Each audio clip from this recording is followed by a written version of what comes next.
Hey y'all, it's Sarah. I've got another Christmas craft to show you guys today, and this one's pretty simple. You've already seen me do some of the gift bag crafts and a couple of the gift box crafts, and I'm going to show you how to customize one. I saw an image like this on Pinterest of a sign very similar to this that had the red plaid and the Merry Christmas. And then it was customized with a family name. The only difference is it kind of had some white splatter paint looking marks across it. I'm not going to go that far, but I am going to customize mine. This is one that I got at Walmart for $2.97. And I wanted to show you that you can use front and back for two different things. So you can have a matching set. I've got some already pre-painted foam core strips that I'm going to be using to frame mine. If you want to know how to get this wood look on your foam core strips, those videos are done separately. I'm going to be using my gift boxes, and I'm also going to be using some Readi-board brand foam core as my backer piece to attach this to and to kind of keep it stiff. And the other thing that I'm going to be using is I have just a book of white stickers. These things are from 2007, but I can promise you that you can find white alphabet stickers these days also. Walmart has stickers, Dollar Tree has stickers, any of your craft stores. So find a font that you like. I'm just using what I have because obviously I've had it a while. So I want to go ahead and jump in and get started. This box, by the way, measures out at 22 by 16. So we're going to get some fairly decent sized pieces. In order to do my strips, I'm doing them at 1.5 inches, which basically means all I have done is taken a couple of my 3-inch strips that I've already pre-painted and I keep to the side. I cut them in half to get some 1.5 inch strips. So my measurements are going to match out to match this 1.5 size here. So the first one I want to show you, I'm actually going to construct the second one, but the first one I want to show you really quick what you can do with this back side. Obviously, you could customize it. You could probably put a big giant monogram here if you're a vinyl kind of person. But I just wanted to show you that both pieces could absolutely be framed out. One with the Merry Christmas sign, and the other one used for something really simple like to hold a wreath. This one is a little large on scale, but it's what was hanging on my craft room door. So I could grab it pretty easily. I would likely go a hair smaller on scale. But you would be able to have a matching backer for a wreath to kind of bulk that up out of this second piece. If you guys have seen the hack lately floating through the internet about cutting the slits down your box and folding it in half and making it a box that flips open, you can always do that with this. I'm only going to be showing making the one piece, the sign portion. So I'm going to bring that back over here. And the first thing I'm going to do is I have untaped all the little flaps here. And you can see I've done it all in order to flatten this out. And what I ended up doing, and I went ahead and marked this for myself because it was large and awkward, and I didn't know if I'd be able to get all the marks on it under the camera. I came in at every one of the seams. And actually, I'm going to tell you a little secret of what I did. So for these two seams, to help where this joint is, on the shorter side of this width, these are measured out at 1.25 inches. So I came right up to that little crease, lined my ruler up on the crease at the 1.25 inches, and I drew my line here and here, and that's where I'm going to cut it down. On the longer side of this, I did it at 1.5 inches. And that's because that's where my framing pieces are going to fit. But this one here, because it separates right here, we needed that little 1/4 inch difference. So my next step is going to be to come in and go ahead and trim all these flaps down now that they're marked out at that crease part, so that I can make this piece a little larger and be able to put my lettering on there without it being really, really close to my framing edge. So I'm going to go ahead and start cutting these down. So my entire box now is trimmed down, and maybe you can see what I was talking about on how I trim those edges right at the crease. And this is why, because we would end up with a spot like this due to how the box was folded. But before I get too far into this, I wanted to show you, these are my side flaps. These could absolutely be turned into little signs with family names. Using some stickers and just a little trim, you could turn these into cute ornaments or longer, skinnier sides. Don't toss those. I use pretty much scraps of everything. I guarantee I'm probably going to find a little sign usage for those pieces of that red buffalo check. So now I have mine cut out, and it should equal to about 24.5 by 19. Given the box measurements itself, the addition that we added here at the edge of the crease. And hopefully that is exactly what I cut my piece at. And you can see. So you can adjust yours if you need to, if you didn't cut your flaps quite that wide.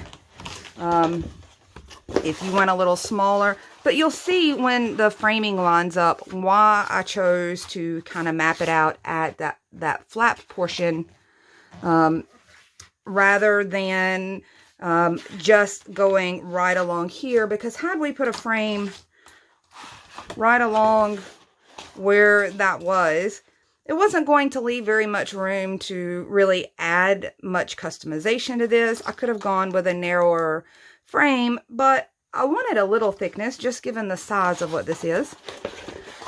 So my next step is just going to be to get this hot glued down to my backer piece here.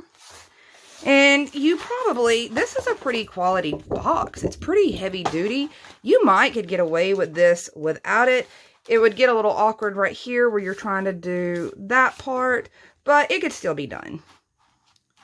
So I've got my alignment pretty good. I'm going to go ahead and take a whole lot of hot glue and get this attached down. I'm going to do that off camera really quick because it's such a large scale. I'm going to have to work really quickly to make sure that my hot glue doesn't dry on me before I get it stuck back down.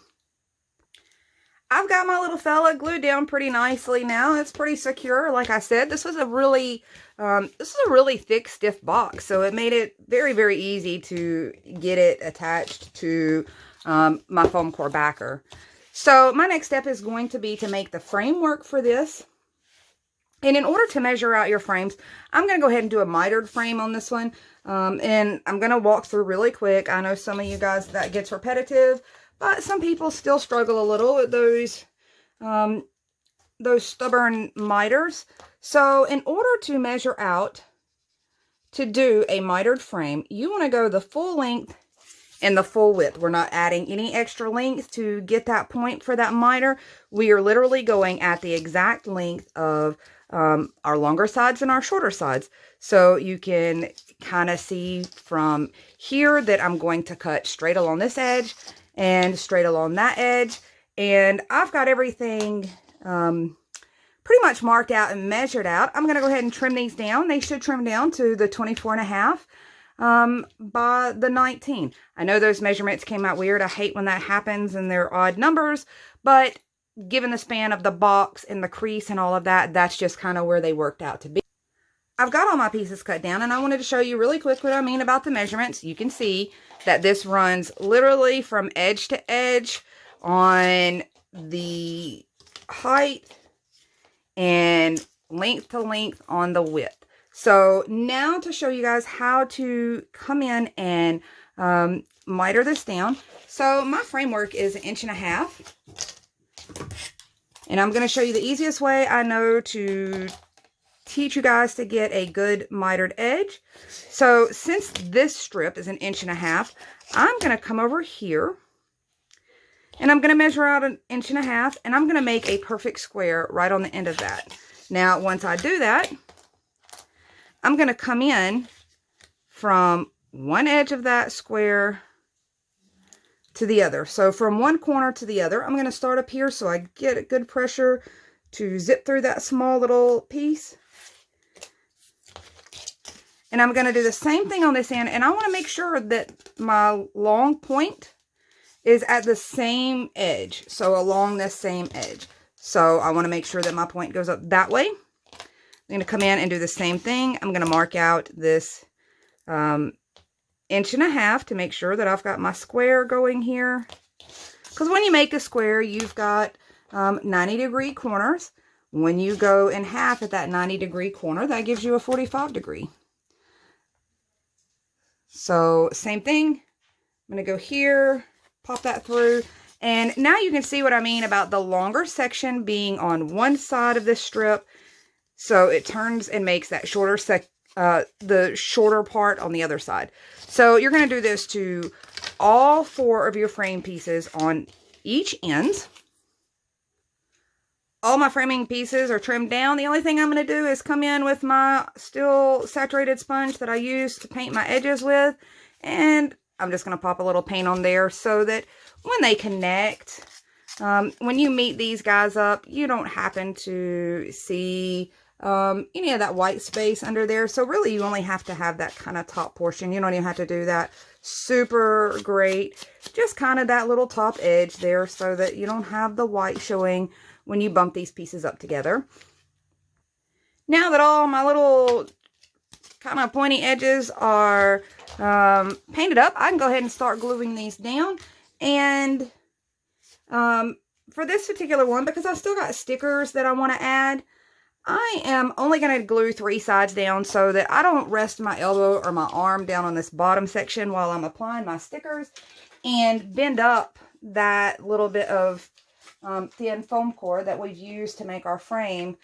Because it doesn't take much once you've cut it this thin. It doesn't take much to crease it, bend it, and kind of misshape it. So that kind of gives me a good little spot to rest my arm when I go to slide those stickers in place. So I'm just going to go around and do all 3 of these sides. I am butting it right up against this very edge. And you can see now our little white square that was left over is not going to be a problem. This here up in this corner where the box fold was, now it's no longer an issue.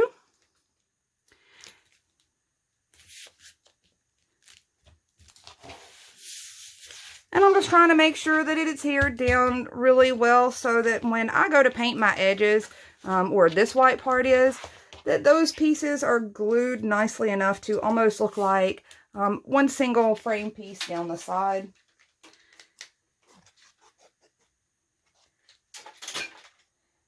And the very last one I'll be able to pop in place after I've gotten all my alphabets in place. It looks like maybe I need a little trim work on this side. I left a little room for error since I was trying to work around those creases. So I might have to trim like a little of my white foam core down. And now you can see that last piece will fit into place like that. But this is where I wanted to come in and show you. This is a fun one for those of you that are not vinyl users. And I know not everyone is a Cricut person. Not everyone is a cutting machine person. But stickers are usually easy to find, and typically they're pretty inexpensive. So I'm going to come in and decide what I want mine to say. I'm actually going to label this out for my family. So all I've got to do is bring my ruler in for one so that I can kind of keep this straight since I'm going to be eyeballing it. And I'm going to bring in a smaller ruler that you don't typically see me use. And part of the reason I'm doing that is it'll help me stick my stickers on. So I'm going to come in and start slowly pulling out the stickers that I want to use for this. I'm going to make this for my entire family. One of the things that I did want to show you is that I'm actually going to put our family name down here where it says Merry Christmas from the Edens family. And then I'm going to put the year that we were married, the, established when, up here at the top. So that's also part of the reason why I wanted to make sure that the frame laid out where it was so that I'd have enough room in each area. So I'm going to go ahead and start pulling all my stickers off. Okay, so I finally got all those little tiny stickers pulled off. I really had wanted a cursive font, but I ran into the problem with my last name and throwing in the letter E. That pretty much wipes out all the letter E's in a single package of stickers. So I'm just going to go ahead and use these. I think I am going to just kind of align it right about here, and I'm going to use my buffalo check pattern here to help kind of get that alignment to work out for me. And if you notice, I've just got all my letters lined up on just a simple ruler. And this is an old scrapbooker's trick. You guys have probably seen this before. It just helps me get my letters applied. And I'm hoping that I got most of them pretty straight. These little letters here were a very straight font, so it's not very forgiving. So I'm going to go ahead and try to push some of these down right about that one line across here is what I'm going to use to line it along the top side of that and get it stuck down. Alright, so the top parts of mine are all stuck down, and I'm going to hopefully try to come in and just slide my ruler out from under there. For those of you that are vinyl users, you could totally do this with vinyl, but I figure if you guys are vinyl users, you already are able to make yourself something like this. This was kind of geared towards folks that want that look of a custom vinyl sign, but maybe you're not ready for one of those cutting machines. So I've got that piece down. I'm going to kind of flip through some of these stickers and just see if they've got maybe some decorative pieces that I can use. I might put something kind of along the sides there. But I'm done with this bottom part where I was worried about really bending my frame with my elbow. So I'm going to go ahead and glue this down and pop that in place. And at this stage, you can call it good. If you want to go in and add the extra details, the established, whenever kind of details, now would be a time to go ahead and start adding those. It looks like I've got a little work here on my frame that I need to adjust. So I might have to peel that off here in a second and tweak that a little bit. See, guys, mistakes can be made. So, while I'm on the subject, I want to go ahead and put my other part in. And I think I will be able to use this line up here to help me do the established in 2000. Y'all don't tell my husband that I hesitated on the year that we got married. But I'm going to go ahead and put that part at the top of mine if I can find any more letter E's in here. And I'm not going to go very fancy with it, I don't think. I think I'm just going to use the same font. You could use a different font and really dress this up. But I kind of just wanted to just put this idea out here that if you're wanting this look and you're not a vinyl user, there's still options. Stickers work fine for most pieces like this, I think. And I'm a big fan of stickers. I have quite a few. I feel like that may be too wide. So I'm going to keep playing with this. I'm looking through here and see if there's, maybe I'll use a letter L. That might be small and skinny enough.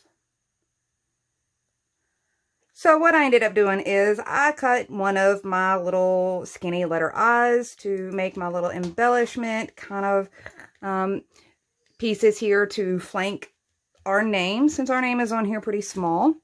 And I'm just going to come up here with my established year and kind of see where I want to line that up. I'm going to use this once again to the pattern itself to do my alignment. Push all those stickers down at the tops. Slide my ruler out from under there, and I don't want to forget my little dot. And voila, there is my little dot. The last thing that I personally am going to want to do is, I kind of do this with anything that I have stuck something down to. I come in and really press it down, especially on this kind of slick surface. I do want to tell you that it looks very shiny right now. It does have that laminated kind of surface. It looks very shiny right now because I have a lot of overhead lights on. But from the wall, without a direct light shining to this, it does not have near the shine that what you're seeing right now when you're looking at it from that angle. And if I was to turn it, you'd kind of see that.